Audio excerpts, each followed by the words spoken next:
ምን ሊሆን እንደሚችል አልገመቱም።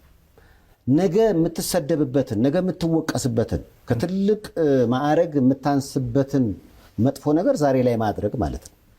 እነዛን እንግዲህ ገሸሽ ያረግን እንደናንተ አይነት ጥሩ የሚሰሩትን ደግሞ ወደፊት ስናመጣ በስነ ምግባር ጥሩ የሆኑ ሰዎች እናፈራለን። አለበለዚያ ባነጋገር በድርጊት በብዙ ነገር የተወላገደውን ሰውዬ ጀግና ያልነው ቀን ከታች የሚመጣው ሰው ጀግንነት ወይም ደግሞ የጀግንነት መመዘኛ የሚመስለው እሱ ነው።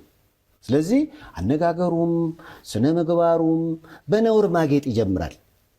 ያኔ ትውልድ ይበላሻል። እንደኛ ግን ቲክቶክ ላይ ጥሩ በመስራት እንደናንተ እንዲበዙልን ስለምንፈልግ በእኛ በኩል እኛ ኢንዶርስ አድርገነዋል። ባላደራው መልእክተኛው እናንተን መሸለም ጥሩዎችን ማብዛት ነው። አይደለም እንዴ? ዋሻው እንዴ? ለስንብት የምትለው ነገር ካለ ድል አመቻችልን። እሺ ሰይፉዬ፣ በመጀመሪያ ደረጃ አመሰግናለሁ። ሌላው ደግሞ አንተን በዚህ በደግነት ስራ ከማውቃለሁ ብዙ ልታይ ልመስገን ማትል አይነት ሰው ነክና እናንተ እያላችሁ እኛ የደግ መስፈርት ኑሮን እዚህ ቦታ በመቀመጣችን በጣም ነው ማዝነው። አንዳንዴ እቺ ቲክቶክ ምናምን ስላገዘችን ከሰው ደረስንና በዚህ አጋጣሚ በምትሰራው ስራ በሙሉ በርታ፣ እግዚአብሔር ከጎንህ ይሁን ማለት ፈልጋለሁ። አሜን ብያለሁ።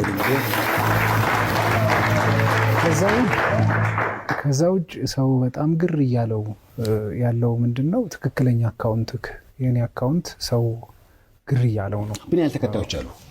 አዎ አንደኛው 1.87 ሚሊዮን አካባቢ ያለው ነው። ሁለተኛው ደግሞ ዋርኒንግ ምናምን እየሰጠኝ ስለሆነ እንዳይዘጋ ብዬ ሁለተኛ 180 ምናምን ሺህ አካባቢ 87 እንደዛ አካባቢ ያለው አለ። ከዛ የፌስቡክ ደግሞ የፌስቡክ አካውንቴ ወደ 780 ሺህ ምናምን አካባቢ እስካሁን እስከዚህ ድረስ